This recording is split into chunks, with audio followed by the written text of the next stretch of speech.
வரஹ்மத்துல்லாஹி வபரகாத்துஹு. அல்ஹம்துலில்லாஹி பிஜமீஇ மஹாமிதிஹி குல்லிஹா மா அலிம்து மின்ஹா வமா லம் அலம்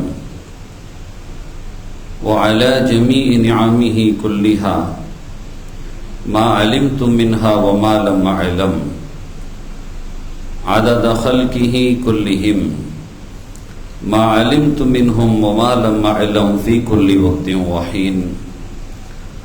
الحمد لله الذي تواضع كل شيء لعظمته، والحمد لله الذي ذل كل شيء لعزته، والحمد لله الذي خضع كل شيء لملكه، والحمد لله الذي استسلم كل شيء لقدرته، عدد خلقه ورضا نفسه وزنة عرشه ومداد كلماته ودوام ملكه.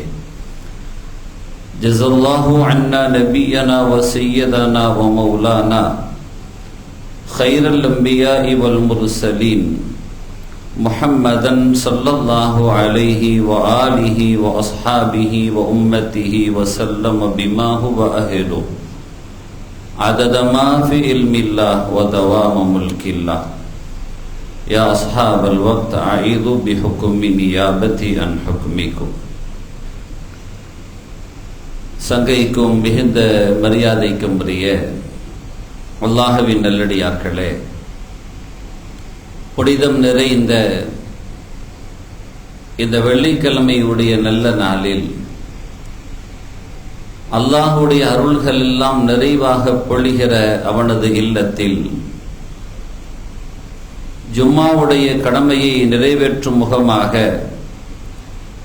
உயர்மிகு இந்த நல்ல நேரத்தில் நம்மை எல்லாம் ஒன்று கூட்டி நல்ல விஷயங்களை சொல்ல அதை கேட்க ஏற்பாடு செய்த ரப்புல் ஆலமீன் அல்லாஹு சுப்ஹானஹு வ தஆலா அதன் வழி நடப்பதற்கும் தௌஃபீக் செய்வானாக.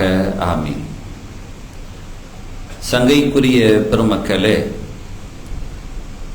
அல்லாஹு சுப்ஹானஹு வ தஆலா அவனுடைய ஒட்டுமொத்த குதரத்தின் அடிப்படையில் அல்லாஹு தஆலா அவனுடைய படைப்புகளை அவன் அமைத்து வைத்திருக்கிறான். ஏராளமான படைப்புகள் அவன் படைத்த நோக்கங்களை, என்ன என்ன நோக்கத்திற்காக எவைகளை அவன் அமைத்து வைத்திருக்கிறான் என்பதெல்லாம் புரியாதவர்களாகவே வாழ்ந்து கொண்டிருக்கிறார்கள். ஆனால் அவன் படைத்த படைப்பு எதுவும் வீணானது இல்லை என்பதை அவனுடைய அருள்மலையில் அவன் மிக தெளிவாகவே சொல்லி காட்டியதோடு மாத்திரமல்ல, அவனை புரிந்து கொண்ட அடியார்களின் நாவிலிருந்து பிறக்கிற வார்த்தையையும் அல்லாஹ் பதிவு செய்து வைத்திருக்கிறான் குர்ஆனில். அவர்கள் எல்லா நேரங்களும் இறை நினைவுகளோடு இருக்கக்கூடிய நல்லோர்கள், அந்த பெருமக்கள். அதை குறித்து அவன் வசன வரிகளில் சொல்கிற பொழுது, பிஸ்மில்லாஹிர் ரஹ்மானிர் ரஹீம் அல்லதீன யذ்குரூன அல்லாஹ கியாமன் வ குஊதன் வ அலா ஜுனூபிஹிம், எல்லா நிலைகளிலேயும் நின்று அமர்ந்து சாய்ந்து எல்லா நிலைகளிலேயும் அல்லாஹ்வை நினைவு கூறிக்கொண்டே இருப்பார்கள். அப்ப திக்ர் செஞ்சிட்டு இருக்கிறதுங்கிறது மாத்திரமல்ல, அந்த நாக்கும் திக்ரோடு இருக்கும், எல்லா அவயங்களும் அந்த திக்ரின் நிலைகளில் இருக்கும். நாம தொழுகிறத குறித்து அல்லாஹ் திக்ருன்னு தான் சொல்றான். அப்ப அங்க நாக்கும் திக்ரு செய்து நமது அவயங்களும் திக்ரு செய்து அல்லாஹ்வுக்கு கட்டுப்படுதா இல்லையா? அதான் திக்ர். அவனை நினைவு கூர்றோம்ல, வெறுமன நாக்கால நினைவு கூர்றதா? ரிஜாலுன் லா துல்ஹீஹிம் திஜாரத்துன் வலா பைஉன் அன் திக்ரில்லாஹ் அல்லாஹ் சொல்லுவான். சில மனிதர்கள் இருக்கிறாங்கன்னு அல்லாஹ் சொல்லுவான். அவங்களுக்கு கொடுக்கல் வாங்கல் எல்லாம் அவங்கள வேற பக்கம் திசை திருப்பிடாது. இந்த காலத்துல இப்படிலாம் சம்பாதிக்க முடியாது, இதெல்லாம் பார்த்தா வாழ முடியாதுன்னு சொல்லி வேற பக்கம் திசை திரும்பி அவங்க என்ன செய்ய மாட்டாங்க? பொருளீட்டுதலில் முறை தவறி நடந்து கொள்ள மாட்டார்கள். அதுக்கு அல்லாஹ் சொல்றான், லா துல்ஹீஹிம் திஜாரத்துன் வலா பைஉன் அன் திக்ரில்லாஹ், அல்லாஹ்வை நினைவு விட்டும் அவர்களை இந்த வியாபாரங்கள் திசை திருப்பி விடாதுங்கிறான். அப்ப இங்க திக்ருன்னு சொன்னா என்ன? ஹலாலா சம்பாதிக்கிறதுன்னு அர்த்தம். திக்ருன்னா அப்படி தஸ்பீஹ் பிடிச்சிட்டு சுப்ஹானல்லாஹ் அல்ஹம்துலில்லாஹ் அல்லாஹு அக்பர்னு சொல்லிக்கிட்டு எப்படி காசு வந்தாலும் பரவாயில்லை, எவன் தலையில தொப்பியை போட்டாலும் பரவாயில்லை அப்படிங்கிறதா திக்ரு? வாயில திக்ரை செஞ்சுக்கிட்டு சுப்ஹானல்லாஹ் அல்ஹம்துலில்லாஹ் அல்லாஹ் அக்பர் சொல்லிக்கிட்டு ஆட்டையை போடுறவன் எவ்வளவு பேர் இருக்கிறான்? நடக்குதே. ஒரு மூமின் முஸ்லிம் செஞ்சுட்டான்னு ஒரு நமக்கிட்ட தகவல் வரும் பொழுது மிகுந்த கவலை அடைகிறோமே. காரணம் என்ன?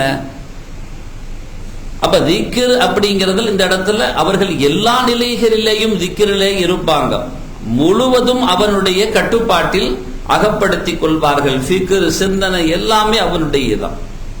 அப்படிப்பட்ட மேன்மக்கள் எذ்குருனல்லாஹ கியாமன் வ குஊதன் வ அலா ஜுனூபிஹிம் வயதஃபக்கரூன ஃபீ ஹல்கிஸ் ஸமாவாதி வல் அர்த், வானம் பூமிகளை குறித்து சிந்தனை செலுத்துவார்கள் அவங்க. அல்லாஹ் எதுக்கு இதெல்லாம் படைச்சிருக்கிறான்? இதன் நோக்கங்கள் என்ன?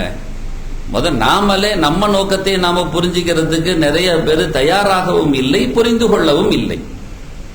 நாம் படைக்கப்பட்ட நோக்கம் என்ன, அடிப்படை நோக்கம் என்ன, அதை குறித்த சிந்தனைகள் இருக்க வேண்டும். அப்ப அந்த நோக்கம்னு ஒண்ணு இருக்குல்ல, வானம் பூமிகள்ல உள்ள எல்லாத்தை குறித்தும் சிந்திப்பார்கள் சொல்றான். வயதஃபக்கரூன் ஃபீ ஹல்கிஸ் ஸமாவாதி வல் அர்த். அப்ப எதை குறித்தும் சிந்தித்தல். ஒரு ஆய்வியலாளர் அவர் சிந்தனை சரியாக செலுத்துவார் என்றால் இந்த அடிப்படையில் அவர் சரியான நேர்த்தியானவர். ஒவ்வொன்றை குறித்தும் ஆழமான அறிவை தெரிந்து கொள்ளுதல் என்பதும் கூட ஒரு வகையான ஞானம், இறைமறை சொல்லுகிற ஒரு அடிப்படை. அப்ப தேடல் இருந்து கொண்டே இருக்க வேண்டும். அதனால் தான் கல்விக்கு இஸ்லாம் ஒரு தனி அடையாளத்தையும் முத்திரையையும் கொடுத்தது. எந்த வேதமும் அப்படி துவங்கியதா என்று தெரியாது, படி என்று துவங்கிய வேதம் குர்ஆன் மட்டும்தான் என்பதை நாம் அறுதியிட்டு சொல்ல முடியும். வாசி, கற்றுக்கொள் என்கின்ற அந்த வரிகளோடு துவங்கிய ஒரு வேதம் இருக்கும் என்றால் இறைமறை குர்ஆன் தான். காரணம், அறிவினுடைய வீரிய வளர்ச்சிக்கு அது என்றும் தீனி போட தவறியதே கிடையாது. அவ்வளவு ஞானங்களை கொட்டி கொடுத்து கொண்டே இருக்கிற வேதம் அது. அப்ப அது எல்லா சிந்தனையும் இருக்கணும். ஆனா கடைசி ரிசல்ட் எப்படி இருக்கணும், அந்த வார்த்தை எப்படி அமையுதுன்னு பாருங்க. அல்லாஹ் அந்த பெருமக்கள் சொல்றதாக சொல்றான். அவன் தான் சொல்ல வைக்கிறவனு, அந்த ஞானத்தை கொடுத்தவனும் அதற்கான தெளிந்த வார்த்தைகளை வழங்கியவனும் அவன் தான். அந்த மேன்மக்களின் இறுதி வார்த்தைகள், முடிவுகள் எப்படி அமையும் என்றால் அவங்க கடைசியா சொல்லக்கூடிய வார்த்தை இப்படி இருக்கும், ரப்பானா. இதெல்லாம் யோக்கியமா வெளிப்படணும்ல, வார்த்தை வடிவுல மாத்திரம் சொல்லிக்கலாம். நாங்கெல்லாம் ரொம்ப சுத்தங்கிறான், பண்றதெல்லாம் சேட்டை, எப்படிப்பா சுத்தம் சேட்டையா வெளிவரும்? யோக்கியமா இருந்தா எப்படி அதுக்கு மாற்றமா வெளிவரும்? ரப்பனா மாஹலக்த ஹாதா பாத்திலா, நீ இதை ஒண்ணு வீணாலாம் படைக்கல. ஏன் படைக்கல தெரியுமா? சுபஹானக, நீ தூய்மையானவன்ல, தூய்மையான உன்கிட்ட எப்படி வீணானது வெளிவரும்? ஃபொகினா அதாபன்னார், புரியாத மரமண்டைகளாக நாங்க இருக்கிறோம், எங்களை நரகத்தை விட்டு பாதுகாத்துட்டு ரஹ்மானே. நாங்க புரியாத மண்டைகளா இருக்கிறோம், ஒன்னும் விளங்காத அறிவியினர்களாக இருக்கிறோம், முட்டாள்களாக இருக்கிறோம், தெரியாத மடையர்களாக நாங்கள் இருக்கிறோம். இதான் யதார்த்தம். மனுஷனை குறித்து அல்லாஹ் சொல்லும் போதே அங்க அப்படித்தான் ஆரம்பிக்கவும் செய்யறான். இன்னா அரதனல் அமானத அல ஸமாவாதி வல் அர்தி வல் ஜிபாலி ஃபஅபைன அய்யஹ்மில்னஹா வ அஷ்ஃபக்ன மின்ஹா வ ஹமலஹல் இன்சான் சொல்லி அமானிதத்தை சுமப்பதற்காக மலைகளிடம் நாம் காட்டிய பொழுது, பூமிகளிடம் காட்டிய பொழுது மறுத்தவைகள் அவைகள் எல்லாம் மறுத்து விட்டது, மனிதன் தான் சுமந்து கொண்டான் என்று சொல்கிற அல்லாஹ் சொல்லுவா, இன்னஹு கான ஸலூமன் ஜஹூலா, அவன் மடையனா இருந்தான்னு அல்லாஹ் சொல்றான். அவன் மடையனாக இருக்கக்கூடிய ஒருவனை தெளிவை நோக்கி அழைத்து செல்கிற அந்த ஒன்றுதான் இஸ்லாம். உண்மையிலேயே ஒண்ணும் தெரியாத ஆளு தான். ஸல்லல்லாஹு அலைஹி வஸல்லம் சொல்லுவாங்க, நீங்க ஒன்னும் தெரியாம தான் வந்தீங்க, அல்லாஹ் உங்களுக்கு எல்லாத்தையும் அவன் தான் கற்றுக் கொடுத்தான். வழிகேட்டுல தான் நீங்க இருந்தீங்க, அல்லாஹ் உங்களுக்கு நேர் வழியை கொடுத்தான். இப்படித்தான் ஸல்லல்லாஹு அலைஹி வஸல்லம் இறைவனுடைய குதிரத்தை குறித்து சொல்லி காட்டுவார்கள். எனவே நீங்கள் நன்றி செலுத்துவதை தவிர வேறு எதன் பக்கமும் கவனம் செலுத்தக்கூடாது. உங்களால் எந்த வஸ்துவுக்கும் பாதிப்பு வந்து விடக்கூடாது. இஸ்லாமிய ஷரியத்தின் அடிப்படையில் ஒரு வார்த்தை உண்டு, வலஅ ஷைஇ பி கைரிஹி பி கைரி மஹல்லிஹி ஹராமுன். தேவையில்லாத இடத்துல கொண்டு போய் உன்னை நீ வச்சேன்னு சொன்னா அது ஹராமு பாம்பாங்க. எதை எங்க வைக்கணுமோ அதை அங்கதான் வைக்கணும். அந்த அடிப்படையில் இன்னைக்கு மனிதர்கள் தங்களுடைய அறிவின் வளர்ச்சி வீரியம் ஒரு எல்லையில் கொண்டு நிற்க வேண்டும். அல்லாஹ் எதற்கு படைத்திருக்கிறான் என்ற நோக்கத்தை புரியாமல் இவனா ஒன்ன செய்ய முனைகிற பொழுது சில பிரச்சனைகளையும் சங்கோஜங்களையும் சில ஒரு விவகாரங்களையும் சந்திக்க முனைகிறான். அன்னைக்கு ஒருத்தர் சொல்றார், யதார்த்தமாக பேசுகிற பொழுது திடீர்னு நல்ல ஒரு அழகான தரமான கட்டிடத்தை கட்டி வச்சிருக்கிறாரு. இடையில ஏற்பட்ட சின்ன ஒரு இது ஒரு விரிவுபடுத்தலாம் செய்யலாம் அப்படின்ட்டு அழகுபடுத்த முனைகிறார். அழகுபடுத்த முனைந்தவர் இது இந்த இடத்துல இருந்தா நல்லா இருக்காத, அதனால இந்த இடத்தை இதை மட்டும் அகற்றுனா நல்லா இருக்குமேன்னு இவர் அழகை மாத்திரம் மையமாக வைத்து அகற்ற முனைகிறார், அகற்றி விடுகிறார். கொஞ்ச நாள் இருக்கும், வீட்டில் தண்ணீர் ஒழுகுகிறது. என்னப்பா தண்ணி ஒழுகுதுன்னு கேட்டா என்னன்னே காரணத்தை கண்டுபிடிக்கவே முடியல. தேர்ந்த ஒரு வல்லுநரை அழைத்து வந்து காட்டினால் அவர் சொல்லுகிறார், இந்த இடத்துல ஏதாச்சும் இருந்ததா? ஆமா இருந்துச்சு. அது எதுக்கு தூக்குனிய? அது இருக்க வேண்டிய இடம் சரியா தானே வச்சிருக்கிறான், அதனால ஏற்பட்ட பாதிப்பு தான், முதல்ல அதை செய்யுங்க. அழகுபடுத்த முனைகிற பொழுது அவசியமானது எது என்று புரியாமல் கை வைத்தால் ஆபத்தை சந்தித்தான் ஆக வேண்டும். யதார்த்தம் அப்படித்தான், எல்லா வஸ்துவிலையும் அப்படித்தான். அல்லாஹ் தஆலா நம்ம உடலுக்குள்ளேயே எவ்வளவு அவயங்களை வைத்திருக்கிறான். ஒரு கிட்னி தான் போதுமே, எல்லாரும் ஒரு கிட்னியை கலட்டி கொடுங்கன்னா கொடுத்துருவோமா? நேரம் ஹாஸ்பிட்டலுக்கு போய் இன்னைக்கு ஒப்படைச்சிடலாமா? ஒண்ணுக்கு ரெண்டு இருக்கு தேவையில்லைன்னு சொல்லிக்கிட்டு அது வீணானதா? சில நரம்புகள் அல்லாஹ் வைத்திருக்கிறான். ஹார்ட் பேஷண்ட்டுக்கு எங்க இருந்து நரம்பு உருவுறான் டாக்டர்? எவ்வளவு அழகான படைப்பை அல்லாஹ் நமது உடலிலேயே படைச்சு வச்சிருக்கிறான். வஃபி அன்ஃபுசிக்கும் அஃபலா துப்சிரூன் நல்லா கேட்பான். உன்னை குறித்து நீ ஆய்வு செலுத்த வேண்டாமா அப்படின்னு கேட்பான். இமாம் ஃபக்ருத்தீன் ராஸி ரஹிமஹுல்லா ஆய்வியலாகவே தன்னுடைய வார்த்தை இறைமறை வார்த்தைகளுக்கு விளக்கங்களை தருவார்கள். அவங்க சொல்லுவாங்க, தஸ்அம் அன்னக ஜுருமுன் ஸகீர், நீ என்ன உன்னை சிறு துரும்புன்னு உன்னை நினைச்சுக்கிட்டியா? வஃபீக ஆலமுல் அக்பரும்பாங்க, அண்ட சராசரமே உனக்குள்ளால் அடங்கி கிடக்கிறதும்பாங்க. எதுல நீ தகுதி இல்லாதவன்? இந்த உலகத்தில் என்னவைகள் வஸ்துக்கள் எல்லாம் வளங்கள் எல்லாம் கனிமங்கள் எல்லாம் இருக்கிறதோ அதெல்லாம் உடலுக்குள்ளே இருக்குன்னு சொல்லி உடலியல் ஆய்வாளர் சொல்லி காட்டுவோம். சங்கைக்குரிய பெருமக்களே, அல்லாஹ்வின் நல்லடியார்களே, சமீபத்தில் ஏற்பட்டிருக்கக்கூடிய வயநாட்டினுடைய நிகழ்வு அந்த பாடத்தை தான் நமக்கு கற்றுத் தருகிறது. ஆய்வாளர்கள் முன்வைக்கிற அடிப்படை வார்த்தைகள் உண்மையிலேயே மிகுந்த சோகம்தான். இரவு படுத்தவர்கள் எழுந்து பார்க்க முடியவில்லை. உறக்கத்தை உணர்வதற்கு முன்னால் உயிர்கள் எல்லாம் பறிபோய்விட்டது. என்ன நடக்கிறது என்று எழும்பி பார்ப்பதற்கு முன்னால் எதிரே இருப்பது என்னவென்றே தெரியாத சூழல். மண்ணில் புதைந்து அங்கிருந்து எடுக்கப்பட்டு அல்லாஹ்விற்கு உயிரை கொடுத்தான், காப்பாற்றி வெளியே கொண்டு வந்தவர் சொல்கிறார், என்ன நடந்ததென்றே தெரியவில்லை என்று. 12 2 எல்லாம் இருண்டு போய்விட்டது. ஏற்கனவே அது அழகான மலை பிரதேசம். கேரளம் என்றாலே ஒரு தனியான ஒரு அழகான வளமான ஒரு நமது தேசத்தினுடைய ஒரு பகுதி. அது சுற்றுலா ஒரு விரும்பிகளை கவர்ந்திழுக்கக்கூடிய அளவுக்கு அதனுடைய அந்த பசுமைகள் எல்லா சூழல்களையும் உட்பொதிந்திருக்கக்கூடியது. இறைவனின் பிரத்யோகமான நகரம் என்று சகோதர சமயத்தவர்கள் அதை வர்ணிப்பார்கள். அவனுடைய காட்ஸ் ஓன் சிட்டி என்று, அது அவனுடைய பிரத்யோக நகரம் என்று அவ்வளவு தூரம் அதை அவர் வர்ணிப்பார்கள். அங்கு வாழுகிற வசிக்கிற இஸ்லாமியர்களிடம் கேட்டால் கூட தங்கள் சிந்தனைகளை முரண்படாத விதத்தில் இந்த வளங்களையும் அருள்களையும் முன்வைத்து, இது கேரளம் என்று எதனால் வந்திருக்கும் தெரியுமா?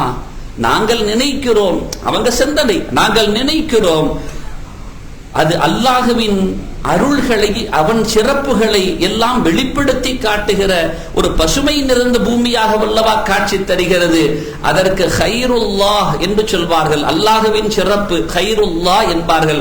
அந்த ஹைருல்லாஹ் தான் கேரளா என்று ஆகிவிட்டது போல அந்த வார்த்தை வடிவ மாற்றங்களில் என்று சொல்வார்கள்.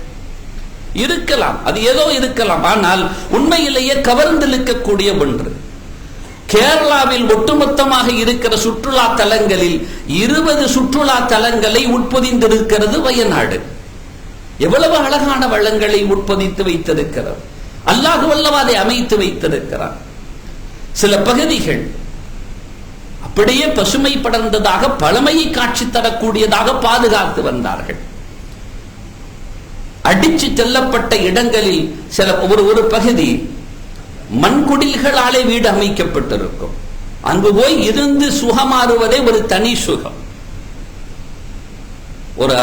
இந்த 2 மாதங்களுக்கு முன்பாக என்று நினைக்கிறேன், அவங்க வந்திருக்கிறாளான்னு தெரியல, மஹல்லாவை சார்ந்த ஆளுதான்.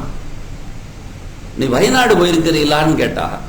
வயநாடு போயிருக்கிறான். இல்லை, நான் போனதில்லை இது வரைக்கும் அப்படின்னு. போய் பார்க்க வேண்டிய இது, நாங்க போயிட்டு வந்தோம் அப்படின்னாங்க. அவ்வளவு அழகான, முடிஞ்சா இன்ஷா அல்லாஹ் போயிட்டு வாங்கன்னாங்க. போய் பார்க்கறதுக்கு முன்னால வயநாடை காணும், அதுல ஒரு பகுதியை காணும். முந்தா நாள் கூட அவர் திரும்ப சந்திக்கும் போது சொன்னார், வயநாடு பார்த்துட்டு வந்த இடங்கள் எல்லாம் இப்போ ரொம்ப பயங்கரமான சூழல் இருக்கு ஹஸ்ரத் அப்படின்றார். அனைவர்களையும் கவர்ந்திழுக்கக்கூடிய அளவுக்கு அதனுடைய வடிவங்களும் சூழல்களும் இருந்தது. ஆனா இன்னைக்கு இல்லை. ஆய்வாளர்கள் அதை முன்வைக்கிறார்கள். எதன் காரணத்தினால் என்று, எதனால் இது ஏற்பட்டு போனது என்று ஆய்வாளர்கள் முன்வைக்கிறார்கள். வேற ஒன்றும் இல்லை, இயற்கை வளங்களின் மீது சரியான அக்கறை செலுத்தாததின் வெளிப்பாடு அப்படிங்கிறாங்க. எவ்வளவு தூரங்கள் மலைகள் சரிக்கப்படுகிறது, மரங்கள் வீழ்த்தப்படுகிறது, மண்கள் கொள்ளையடிக்கப்படுகிறது. இருப்பவை இருக்க வேண்டிய இடத்தில் இருந்து கொண்டால் எல்லாம் நலம் தானே. எல்லாம் சொல்லவும் செஞ்சுக்கிறான், இருக்கிறத கொள்ளையும் அடிச்சுக்கிறான். அவைகள் பாதுகாக்கப்பட வேண்டும். அல்லாஹ் சொல்கிறான், ஒல் ஜிபால அவுத்தாதான்னு சொல்றான். இந்த பூமி நிலை கொண்டிருக்கிறது என்றால், ஆட்டம் காணாமல் இருக்கிறது என்றால், இந்த பூமியை சரியாக தாங்கி பிடித்திருக்கக்கூடிய நங்கூரங்களாக, அதன் அஸ்திவாரங்களை சரியாக வடித்து வைத்திருப்பது மலைகள். நாம் அதை முகடுகளாக ஆக்கியிருக்கிறோம் சொல்றோம். ஒல் ஜிபால அவுத்தாதான்னு சொல்லுவான். நீங்கள் மலைகளை பார்க்க வேண்டாமா என்று அல்லாஹ் கேட்பான். உணர்வற்றவைகளா அவைகள் என்று நீங்கள் நினைத்து விடக்கூடாது, அந்த சிந்தனை வந்துவிடக்கூடாது என்பதால் எம் பெருமானார் ஸல்லல்லாஹு அலைஹி வஸல்லம் சொன்னார்களே, ஹாதா ஜபலு உஹத், இதோ இருக்கிறது இந்த மலை, உஹதுடைய மலை, யுஹிப்புனா வ நுஹிப்புஹு, நாங்க அது நம்மை நேசிக்கிறது. சஹீஹான ஹதீஸில் பதியப்பட்ட ஒன்று. அதற்கும் இருதயம் இருக்கிறது என்பதை இறுதி நபி ஸல்லல்லாஹு அலைஹி வஸல்லம் உச்சரித்தார்களே, சொன்னார்களே. அதெல்லாம் ஜடம் தானே என்று வெட்டி வீழ்த்துவதா? உன்னை அலங்கரித்துக் கொள்வதற்கு இறைவன் படைத்த இயற்கைகளை அழித்தான் நீ அமைத்துக் கொள்ள வேண்டும். உன் வசதிக்காக இறைவனால் வைக்கப்பட்ட அந்த ஒன்றுக்கா உன் கைகள் அழிவை கொண்டு வர வேண்டும். வலா தல்கு பி ஐதி இல தஹ்லுகா என்று அல்லாஹ் சொல்வானே. நீங்கள் உங்கள் கரங்களை அழிவின் பால் போடாதீங்கன்னு சொல்லுவானே. உன் அறிவை சரியாக பயன்படுத்த வேண்டும் எல்லா இடங்களிலேயும். ஆனால் தீர்மானம் ஒன்று, நாம சொல்ற மாதிரி எல்லாத்தையும் பேசி போட்டு கடைசியில சொல்வான்ல, வேற என்ன செய்ய, பொறுமை தான் செய்யணும், கொட்டுறதெல்லாம் கொட்டி தீட்டு பொறுமை செய்யணுங்கிற மாதிரி, பண்றதெல்லாம் பண்ணிட்டு ஆமா அப்படிதான் அப்படிங்கிற மாதிரி. கடைசியா ஒரு வார்த்தை இருக்கு, அல்லாஹ் இந்த உலகத்தை அழிக்க அவனுடைய நேரத்தை நிர்ணயம் செய்திருக்கிறான். அதற்கான வழிகோள்களை அல்லாஹ் சில அடியார்களின் மூலமாக அமைத்து விடுகிறான். கேரளா ஒன்றும் புதிதாக மழையை கண்டிருக்கிற நாடு, தேசம், அது ஒரு பகுதி அல்ல. சில இடங்கள்ல மழை பெய்யறது ரொம்ப ரேரா இருக்கும். கேரளா ஒண்ணு அப்படியெல்லாம் மழையெல்லாம் பார்க்காத ஒரு பகுதி அல்ல. அங்கு 3000 சொச்ச அந்த கன அடி மலைகள் பொழிந்து கொண்டே இருக்கும் பருவ காலங்களில். ஆனா விவகாரம் எங்க நடந்திருக்குங்கிறத ஆய்வாளர்கள் சொல்றாங்க. பருவமழை காலமான ஜூலையிலிருந்து செப்டம்பருக்குள்ளால வயநாட்டில் பெய்கிற மழையினுடைய அளவு ஏற்கனவே இதுக்கு முன்னாலே எல்லாம் பெய்த அளவை விட 14% 14% குறைவுதாங்கிறாங்க ஆய்வாளர்கள். இப்ப பெஞ்சு அடிச்சுட்டு போயிருக்குத ஏற்கனவே இதுவரைக்குமான கடந்த ஆண்டிற்குமான அந்த அளவீட்டின் அடிப்படையில் பார்க்கிற பொழுது 14% குறைவாகத்தான் பெய்திருக்கிறது. என்ன ஆச்சரியம்! 14% குறைவாக பெய்திருக்கிறது. ஆனால் குறைவாக இந்த பெய்த மழை மிகப்பெரிய பாதிப்பை உருவாக்கி விட்டிருக்கிறது. இதுல என்ன ஆச்சரியம் யோசிக்கணுமா இல்லையா? பிரிட்டன்ல உள்ள ஒரு வானிலை ஆய்வறிக்கை இதை சமர்ப்பிக்கிறது. அப்ப இவ்வளவு தூரம் சொல்லுகிற இது, அப்ப இவ்வளவு பெரிய பாதிப்பு என்ன? கொஞ்சம் கூடி இருந்தா பரவாயில்லை, ஏற்கனவே விட 14% அதிகம்னா சரி சரி, அப்ப அதிகமா பெஞ்சிருக்கு. குறைவாக பெய்திருக்கிறது, ஆனால் பாதிப்பு வரலாறு காணாத பாதிப்பு. யாரும் சென்று மீட்பு பணியில் ஈடுபட முடியாத அளவுக்கு பாதிப்பு. இன்னும் ரெட் அலர்ட் நீடித்துக் கொண்டிருக்கிறது. இன்னும் கவலை அளிக்கிறது. இதுவரை 300-400 வீடுகளை காணவில்லை. 300 நபர்கள் தான் இறந்திருக்கிறார்கள் என்று சொல்வது வலமையாக சொல்லுகிற அரசாங்கத்தினுடைய கணிப்பு. அவ்வளவுதான். ஒட்டுமொத்தத்தையும் அவர்கள் சமூகத்தின் முன்னால் வைக்கப் போவதில்லை ஒரு பொழுதும். தோண்ட தோண்ட உயிர்கள் வந்து அந்த இறப்புகள் கைப்பற்றப்பட்டுக் கொண்டே இருக்கிறது, 2 பிரேதங்கள் உடல்களை. அப்ப இவ்வளவு பெரிய பாதிப்பை ஏற்படுத்தி இருக்கு, இன்னும் வரும்னு சொல்லி இருக்கிறாங்க. என்ன செய்யறது, இது எதனால் என்று ஆய்வாளர்கள் தங்களுடைய ஆய்வை முன்வைக்கிற பொழுது அவங்க சொல்றது என்னன்னா,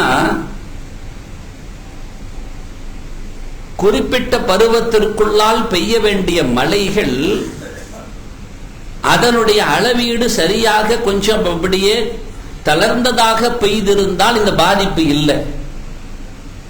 ஒரு வாரத்தில் பெய்கிற மழை ஒரு நாள்ல கொட்டிச்சுன்னா இதான் நடக்கும். முதல் நாள் பேசிட்டு இருக்கிற பொழுது ஒரு மலை செம்மண், அதன் பகுதியில் ஒரு பெரிய சரிவு ஏற்பட்டு போனது எங்க இடத்துல. அதில் ஒரு உயிரிழப்பும் ஏற்பட்டு போனது. ஒரு வழி இல்லாமல் இப்ப அதை சரியாக கெட்டணும். எனவே இந்த மண்ணை எடுத்துக்கொண்டு அதன் ஆய்வாளரிடம், அந்த நாட்டில் இருக்கிற ஆய்வாளரிடம், மிக உயர்ந்த பல்கலைக்கழகத்தின் ஆய்வாளரிடம் போய் இந்த மண்ணை குறித்த ஒரு ரிசல்ட் சொல்லுங்க, இந்த மண் இருக்கிற இந்த இடத்தில் நாங்கள் எப்படி கட்டிடத்தை அமைத்துக் கொள்ள வேண்டும் என்று கேட்ட பொழுது மண்ணை பார்த்துவிட்டு அவர் ஆய்வு செய்துவிட்டு அவர் சொன்னார் என்கிட்ட சொல்றார், மண்ணை பார்த்து ஆய்வு செய்துவிட்டு சொன்னார், இந்த மண்ணு வந்து பாதுகாப்பு கிடையாது. எனவே நீங்கள் அங்க வந்து கான்கிரீட் போட்டு தான் நீங்க இது பண்ணணும், அதான் பாதுகாப்பு. இல்லைன்னு சொன்னா வீட்டையே சரிச்சிரும், அந்த அளவுக்கு இருக்குன்னு எல்லாம் சொல்லி முடிச்சுட்டார். சொல்லிட்டு அவர் ஒரு வார்த்தை சொன்னதாக அவர் சொன்னார். நேற்று இந்த வயநாட்டின் விஷயத்தை முந்தா நாள் பேசிக் கொண்டிருக்கிற பொழுது அவர் தனக்கு நேர்ந்த நிகழ்வை சொல்லி காட்டுகிறார். அப்ப அந்த ஆய்வாளர் சொன்னார், சார் இதுக்கப்புறம் எல்லாம் வந்து எப்படி நடக்கும் தெரியுமா, ஒரு வருஷத்துல பெய்யறது ஒரு மாசத்துல அந்த மாற்றத்தை உருவாக்கி காட்டுற அளவுக்கு மழைகள் வரும். அந்த மழையில சரிஞ்சது தான் அந்த மண்ணு. ஒரு மாசத்துல பெய்ய வேண்டிய மழை ஒரு வாரத்துல பெய்யும். ஒரு வாரம் ஒரு நாள் ஆகும், ஒரு நாள் 1 மணி நேரமாகும், 1 மணி நேரம் 1 நிமிஷமாகும்.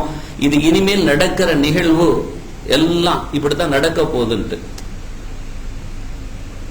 நபிகள் நாயகம் ஸல்லல்லாஹு அலைஹி வஸல்லம் சொன்னாங்க, நேரங்கள் குறையும் என்று. ஆம், சூழல்களும் இப்படித்தான்.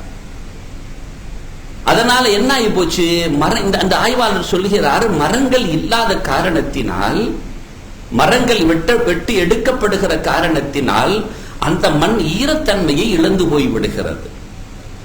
ஈரத்தன்மையோடு இருக்கிற மண்ணாக இருந்தால் மழை பெய்கிற பொழுது வடிந்து ஓடும். ஏன், சரிந்துதான் அதன் சூழல் இருக்கிறது. சரிந்திருக்கக்கூடிய ஒன்றில் வடிந்துதான் ஓடும், கலட்டிக்கிட்டு ஓடாது. அது மேலே பட்டு கலட்டி கொண்டு ஓடாது, சரிந்து கொண்டுதான் ஓடும். ஆனால் இது கலட்டி கொண்டு ஓடி இருக்கிறது. கிட்டத்தட்ட 3 ஊர்கள் காணாமல் போயிருக்கிறது. ஒரு ஊர் அடிச்சுட்டு வந்து அடுத்த ஊரை துவம்சம் செஞ்சிருக்கு, அடுத்த ஊரை அடிச்சுட்டு போய் அதுக்கடுத்த ஊரை துவம்சம் செஞ்சிருக்கு. 3 ஊர்கள் பாதிக்கப்பட்டிருக்கிறது இந்த வயநாட்டில். அப்ப அடித்து கொண்டு போகாது, வழிந்து கொண்டு தானே போக வேண்டும். ஏன் அடித்து கொண்டு போனது என்றால் யதார்த்த நிலை இதுதான். மண் ஈரத்தன்மையை இழந்து போய்விட்டது. அது இழப்பிற்கான அடிப்படை காரணம் மரங்கள் ஆக்கிரமிக்கப்பட்டிருக்கிறது, மரங்கள் எடுக்கப்பட்டிருக்கிறது. அவர் அதை குறித்து மாத்திரமல்ல, சாதாரண மண்ணை குறித்து சொல்லுகிறார். நம்ம ஆரம்பத்துல எல்லாம் பார்ப்போம், நீங்க கொஞ்சம் வயசாளிகளாக இருந்தா நல்லாவே பார்த்திருப்பீங்க, அதை அனுபவிச்சிருப்பீங்க. என் வயசுக்கு நான் பார்த்திருக்கிறேன், பெரிய ஆலமரங்கள் இருக்கும். அந்த ஆலமரத்திற்கு அருகாமையில் தான் மிகப்பெரிய கேணியை வைப்பார்கள். இன்னைக்கு கேணிலாம் என்னன்னு எங்கன்னு கேட்பான், அது என்ன ஆம்பான் இன்னைக்கு உள்ள பிள்ளைகள்கிட்ட கேட்டான். அது மிகப்பெரிய இது, துள்ளி குதித்து அதிலெல்லாம் குளித்திருக்கிறார்கள் பெரியவர்கள். அவ்வளவு தூரம் கிராமப்புறங்களில் அதுதான் அவர்களின் நீச்சல் குளமே. நாங்கள் கிராமப்புறம் செல்கிற பொழுது அங்கே பாய்ந்து குளித்திருக்கிறோம். எந்த அளவுக்கு என்றால் அந்த துணிவும் அவர்களுக்கு இருக்கிற அந்த அந்த ஆசையும், ஓரத்துல பாம்பு ஓடும், இவன் நடுவுல குதிச்சு குடிப்பான். நாங்க குளிக்கிற போதே பாம்பை பார்த்திருக்கிறோம். அவ்வளவு தூரம் தண்ணீர் நீரூற்றுகள் நிறைந்து காணப்பட்டது. ஆலமரம் இருக்கிறது, அது வேறு அவ்வளவு தூரம் ஜெட் இன்ஜின் மாதிரின்னு சொல்லுவாங்க, அவ்வளவு தூரம் இழுத்து தண்ணீரை நிலை நிறுத்தி வைக்கும். இன்னைக்கு அந்த மரங்கள்லாம் பார்க்க முடிகிறதா? கேணிகளை பார்க்க முடிகிறதா? மரங்கள் எல்லாம் வெட்டி வீசப்பட்டு விட்டால் எங்கே அதன் தன்மைகளை இழந்து போய் விடுகிறது. மலைகள் தூக்கி துவம்சம் அடிச்சு உடைக்கிறான், போச்சா, பாதுகாப்பு போயிடுது. இதையெல்லாம் கடந்து இஸ்லாத்தின் அடிப்படையில் ஒரு சிந்தனையை வீரியமாக செலுத்துகிறார்கள். அரசியல் சண்டைகள் சில நேரம் நடக்கும், அது எல்லாத்திலையும் உள்ளதுதான். அங்க அவ்வளவு பெரிய பாதிப்பு ஏற்பட்டிருக்கு. அந்த பாதிப்புக்கு உள்துறை அமைச்சர் சொல்லி இருக்கிறார், நாங்க ஏற்கனவே 1 வாரத்துக்கு முன்னாடியே சொல்லி இருந்தோம் அப்படின்ட்டு. அங்க உள்ள முதலமைச்சர் சொல்றாரு, 1 வாரத்துக்கு முன்னாடி நீங்க சொன்னதெல்லாம் சரிதான் வரும்னு, ஆனா நீங்க தான் அதாவது மிக துல்லியமாக கணிக்கிற நாடு 4 நாடுகளில் இந்தியா ஒரு நாடுன்னு மாறுதட்டி பேசியது. மிக துல்லியமாக வானியல் ஆய்வுகளை கணிக்கிற 4 நாடுகளில் ஒரு நாடு இந்தியா என்று மாறுதட்டி பேசிய இந்தியா இவ்வளவு மணி நேரத்தில் இத்தனை கணி எடை பெய்யும் சொல்லிட்டு இவ்வளவு துல்லியமாக உங்களால் கொடுக்க முடிந்ததா? நாங்கள் எப்படி கணிக்க முடியும்? இதுவரை நாங்கள் வரலாற்றில் இப்படி ஒன்றை பார்க்கவில்லையே அப்படின்னு அவர் சொல்றார். முன்னெச்சரிக்கை நடவடிக்கை இல்லை என்று இவர்கள் சொல்கிறார்கள். மத்தியில் மாநிலம் சொல்கிறது முன்னெச்சரிக்கை நடவடிக்கைகளுக்கு வளமையாக நாங்கள் செய்கிற அந்த நடவடிக்கைகளை செய்துதான் வைத்திருந்தோம், இது வரலாறு காணாத பாதிப்பு, இதை நாங்கள் எப்படி உணர்ந்து கொள்ள முடியும் என்று இவர் கேட்கிறார்.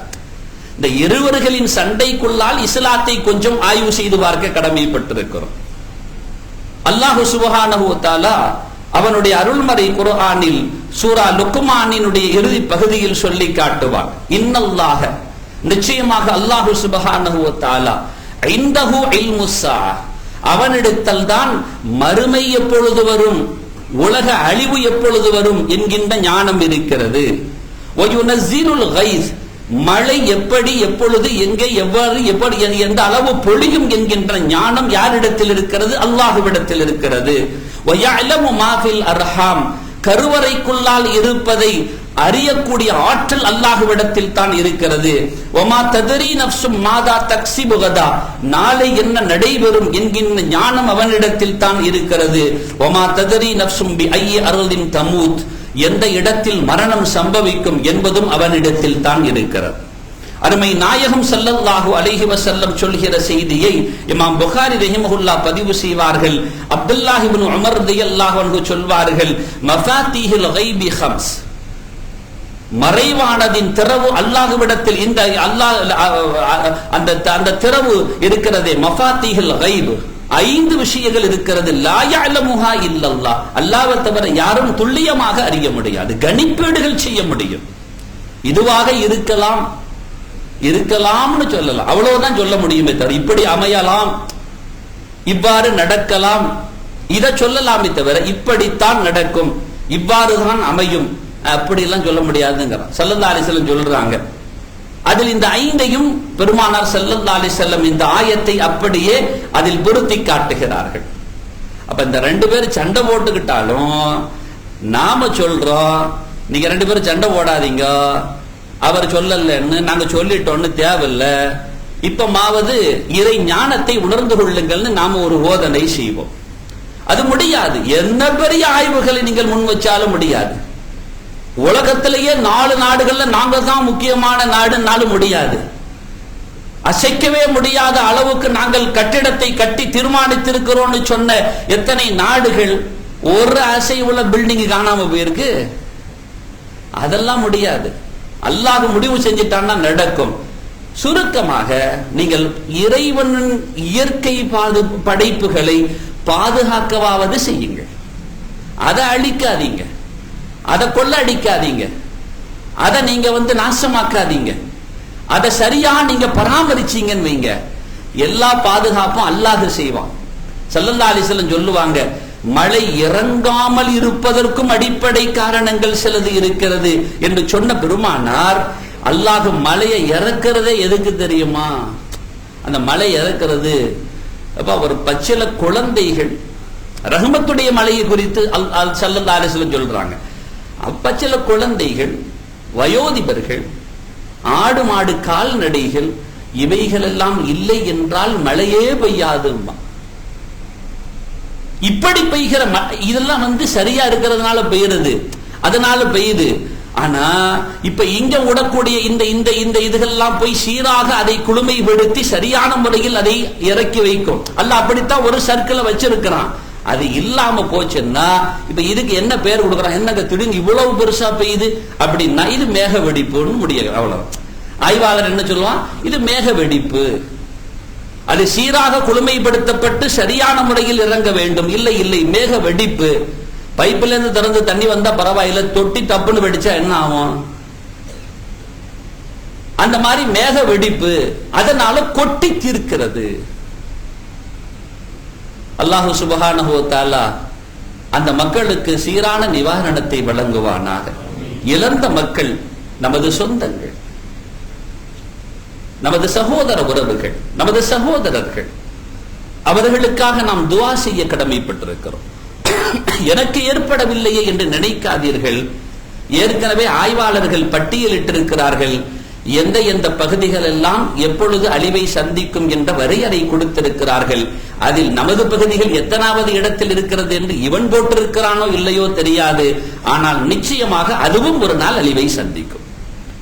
அப்படி சந்திக்கிற பொழுது அந்த பாதிப்புக்குள்ளால் நாம் அகப்பட்டு விடாமல் இருக்க நாம் சரியாக நடந்து கொள்ள வேண்டும். தக்வாவோடு நடந்து கொள்ள வேண்டும். இறை அச்சத்தோடு பக்தியோடு நடந்து கொள்ள வேண்டும். இறை உணர்வுகளோடு நாம் பயணிக்க வேண்டும். எந்த விதமான ஒன்றுக்கும் பாதிப்பை ஏற்படுத்தி விடக்கூடாது.